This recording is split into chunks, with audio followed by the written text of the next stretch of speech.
उसमें थोड़ा-सा एक चीज़ जो मेरे बार-बार मेरे मन में आती है, उस चीज़ को मैं बताना चाहती हूँ आपको। गर्मियाँ आ गई हैं, गर्मियाँ आते ही हम लोग पानी और बिजली को बचाने के बारे में सोचते हैं, क्योंकि गर्मियों के टाइम में पानी और बिजली की बड़ी भारी समस्या होती है, सब जगह ही होती है, ठीक है। और मैं बेसिकली राजस्थान से हूँ, तो राजस्थान में थोड़ी सी ज़्यादा होती है, और अब तो हर जगह ही सेम होती है कंडीशन। गर्मियाँ आते आते तो सब जगह पानी सूख जाता है। सब लोग हम इसके बचाने के बारे में बात कर रहे हैं, कहाँ इसका वेस्ट हो रहा है उसके बारे में बात कर रहे हैं, कि घर में पानी का बड़ा वेस्ट हो रहा है, बर्तन साफ़ करने में, कपड़े धोने में, नहाने में, क्योंकि हम लोग शावर से नहाते हैं तो 1 बाल्टी की जगह 5 बाल्टी वेस्ट कर रहे हैं। सब लोग इसके बारे में बात भी कर रहे हैं। गाड़ी धो रहे हैं हम लोग अपने घरों की, तो मतलब फुल पानी वेस्ट चल रहा है, प्लस इलेक्ट्रिसिटी भी, मोटर चल रही है तो इलेक्ट्रिसिटी भी वेस्ट हो रही है। ये सब चीज़ें अपनी जगह भी ठीक है कि हम इसकी वेस्ट की भी बात कर रहे हैं, बचत की भी बात कर रहे हैं। लेकिन एक चीज़ है जिसके बारे में वहाँ वेस्ट हो रहा है लेकिन बात बहुत कम करी जा रही, वो है खेती। खेती में भी पानी वेस्ट हो रहा है, खेती में हमें पानी की ज़रूरत है, लेकिन वहाँ पे हम पानी वेस्ट भी कर रहे हैं, बहुत ज़्यादा पानी वेस्ट कर रहे हैं। और उस चीज़ के बारे में हम बहुत ज़्यादा ध्यान भी नहीं दे रहे उस चीज़ पे, कि हम वहाँ कितना पानी वेस्ट कर रहे हैं। देखो, अभी गर्मियों में हमें पशु के चारे के लिए खेतों में ज्वार बोई जाती है।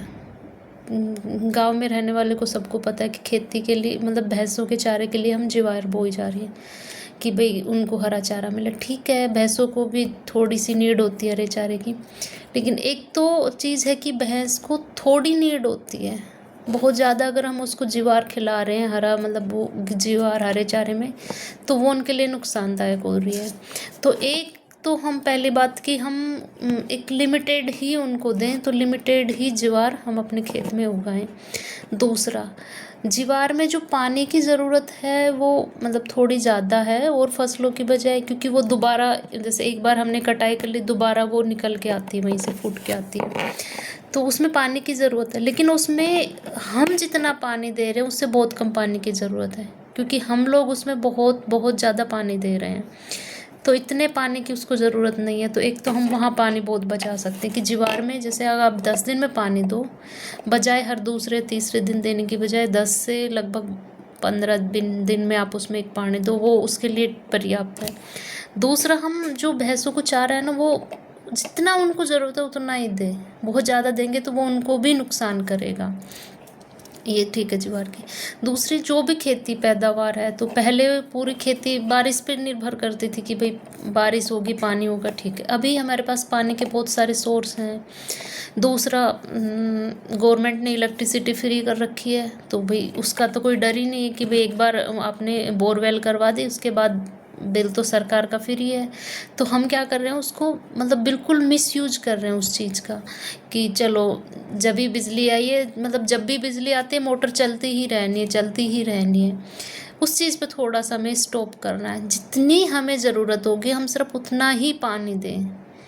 हम जितना ज़्यादा पानी बाहर निकालेंगे, अपने हमारे जो ज़मीनी जो जल है वो कम होगा और वो फ्यूचर में नहीं बचेगा। ये हम लोगों को पता भी है, क्योंकि हम हर साल पानी कुछ फीट नीचे जा रहा है, सपोज 5 फीट 10 फीट, हर साल पानी का जो हम ये कहेंगे भूजल स्तर है वो नीचे जाता जा रहा है। हम उसको चीज़ का अवेयर भी हैं, लेकिन हम उसके मतलब सोच नहीं रहे, उस चीज़ के बचाने के बारे में नहीं सोच रहे कि हम शायद खेती में कम पानी दें।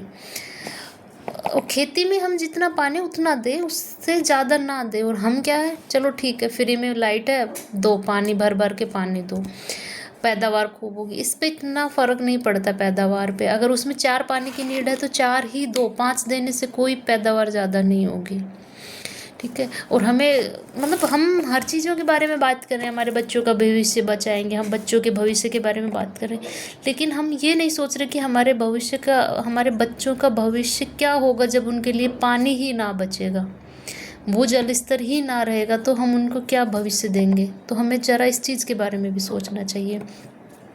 अब सपोज चीन की बात करते हैं, चीन के पास खूब पानी है, खूब वहाँ की मिट्टी उपजाऊ है, लेकिन चीन अपना मतलब निर्यात कर रहा है, तो अपनी टेक्नोलॉजी का निर्यात कर रहा है अपने इलेक्ट्रॉनिक्स, इलेक्ट्रिकल, इन सब चीज़ों का वो आयात निर्यात कर रहा है। निर्यात मतलब वो दूसरे देशों को बेच रहा है, उनके बदले में वहाँ से वो अपने खाद्यान्न ले रहा है।